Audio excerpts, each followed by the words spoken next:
Hello friend, તો જોઈને સમજી તો ગયા જ હશો કે આજે ગાજરનું કંઈક બનવાનું છે. તો ગાજરનો હલવો બનવાનો છે. તો અહીં મેં આ રીતે ગાજરને સારી ક્વોલિટીના ગાજર લીધા છે. જે લાલ હોય, પતલા હોય એવા ગાજરનો ઉપયોગ કરવાનો છે, જેથી કરીને આપણે હલવો સારો બને અને વચ્ચેનો પાર્ટ પણ ઓછો નીકળે. અને વચ્ચેનો જે પાર્ટ નીકળે આ રીતનો એને છીણીને કાઢી નાખવાનો છે ને આ રીતે છીણીની મદદથી છીણી લેવાનું છે. તો મેં લગભગ 1 કિલો જેટલા ગાજરને છીણી લીધા છે. આ રીતે એકદમ સરસ છીણી લેવાના છે. તો એકદમ સરસ આપણે છીણી લીધા છે. છીણવામાં જ્યાદા ટાઈમ જતો પણ નથી. તો છીણી લીધા છે. તો હવે આપણે ગાજરનો હલવો બનાવવાનું શરૂ કરીશું. તો એક કઢાઈ લેવાની છે. કઢાઈમાં 1 થી 2 ચમચી જેટલું ઘી એડ કરવાનું છે. ઘી હમણાં આપણે ઓછું એડ કરીશું, પાછળથી પણ ઘી એડ કરવાના છે. એટલે શરૂઆતમાં 1 થી 2 ચમચી ઘી એડ કરી અને ગાજરનું છીણ એડ કર્યા પછી આપણે એને હલાવી લઈશું. સારી રીતે બધું જ હલવો અને ઘી મિક્સ કરી લેવાનું છે અને 1 થી 2 મિનિટ માટે આપણે એને સાંતળી લેવાનું છે. તો એકદમ સરસ એવું સતળાઈ જાય ત્યાં સુધી આપણે એને ઉપર નીચે કરતાં હલાવી લેવાનું છે, જેથી કરીને એકદમ સરસ ગાજર ફ્રેશ હશે તો એને ચડતા પણ વાર નહીં લાગે. લગભગ 10 થી 15 મિનિટમાં જ ગાજર પાકી પણ જશે, ચડી પણ જશે. અને એકદમ આ રીતે મેશ ઓછી ક્વોન્ટિટી થશે એટલે ચડશે એટલે ઓછા થઈ જશે. અને પછી મેં 1 લીટર જેટલું દૂધ એડ કર્યું છે. તો મલાઈ સાથે દૂધ લીધું છે મેં. તો બસ હવે આપણે આમાં ચડવા દેવાનું છે. તો લગભગ આ પણ 10 મિનિટમાં 10 થી 15 મિનિટ સુધીમાં ગાજર એકદમ સરસ એવા સોફ્ટ થઈ જશે અને ચડી જશે. તો ઢાંકણ ઢાંકી અને એને આ રીતે ચડવા દેવાનું છે. જોઈ શકો છો કલર પણ ચેન્જ થઈ ગયો છે અને ગાજર પણ ચડી ગયા છે. પણ જે પણ દૂધ છે એને આપણે બાળી દેવાનું છે. તો ગેસ ફૂલ ફ્લેમ પર જ રાખવાના છે, પણ કન્ટિન્યુ હલાવતા પણ રહેવાનું છે. તો આ ટાઈમે આપણે માવો એડ કરીશું. તો મેં લગભગ 300 ગ્રામ જેટલો માવો લીધો છે, જેને મેં આ રીતે છીણી લીધો છે. તો આ ટાઈમે આપણે માવો પણ એડ કરી દઈશું. તો એકદમ સરસ દાણેદાર હલવો બનીને તૈયાર થાય છે. હલવાઈ જેવો હલવો બનીને તૈયાર થાય છે. જો બધું મિક્સ કરી લેવાનું છે અને ફૂલ ફ્લેમ પર જ આપણે ગાજરનો હલવો કરવાના છે, પણ આપણે એને કન્ટિન્યુ હલાવતા જવાના છે. અને કઢાઈ હંમેશા જાડા તળિયાવાળી લેવાની, જેથી કરીને ચોંટવાનો ભય ના રહે. જો સહેજ પણ હલવો ચોંટશે તો હલવાનો ટેસ્ટ ચેન્જ થઈ જશે. માટે આપણે એકદમ હલાવતા રહીને જ હલવો બનાવવાનો છે. તો હવે આપણે ખાંડ એડ કરવાના છે.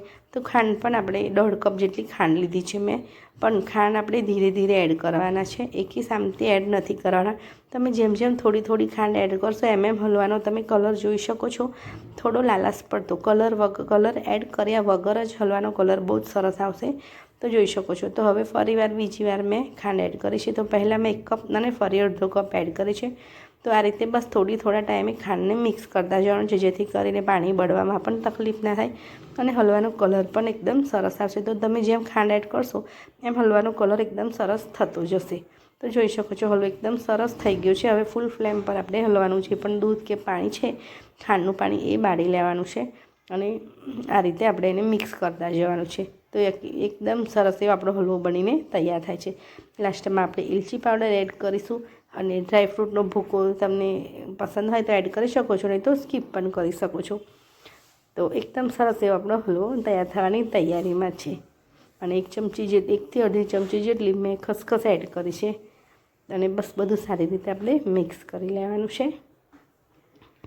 અને લાસ્ટમાં જ્યારે પણ હલવો કમ્પ્લીટ થઈ જાય આ ટાઈમે આપણે 1 થી 2 ચમચી જેટલું ઘી એડ કરવાનું છે, જેથી કરીને હલવો એકદમ સરસ ચમકીલો થઈ જશે અને એકદમ સરસ એવો આપણો હલવો તૈયાર થઈ જશે. તો આ હલવાને તમે ચકતા પણ પાડી શકો છો અને એમ જ પણ લચકા પડતો હલવો પણ ખાઈ શકો છો.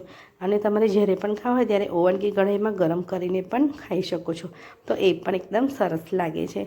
તો એકદમ સરસ એવો હલવો આપણો રેડી થવાની તૈયારીમાં છે. તો હલવો રેડી થાય ત્યાં સુધી તમે મારી ચેનલને લાઇક, શેર અને સબસ્ક્રાઈબ જરૂરથી કરી લો અને બીજાને પણ શેર કરજો. તો જોઈ શકો છો એકદમ સરસ એવો આપણો હલવો તૈયાર થઈ ગયો છે. તો હવે આપણે હલવાને સર્વ કરી લઈશું અને સાથે મેં મગજતરીના બીજ એડ કરે છે. તો હલવો કે મોહનથાળ હોય તો મગજતરીના બીજ એકદમ સરસ લાગે છે. તો સર્વ કરીશું. તો મેં અહીં એક વાસણમાં આપણે હલવો કાઢી લઈશું. તો જોઈ શકો છો હલવો જોઈને ખાવાનું મન થઈ જાય એવો ગાજરનો હલવો સિઝન જતાં પહેલાં ઓલમોસ્ટ જતી જ રહી છે, પણ હજુ પણ થોડા ઘણા ગાજર મળે છે, તો તમે બનાવીને એન્જોય કરી શકો છો. તો મળીશું ફરીથી એક નવા યુનિક વિડીયો સાથે. ત્યાં સુધી મારી ચેનલને લાઇક, શેર અને સબસ્ક્રાઈબ કરવાનું બિલકુલ ના ભૂલશો.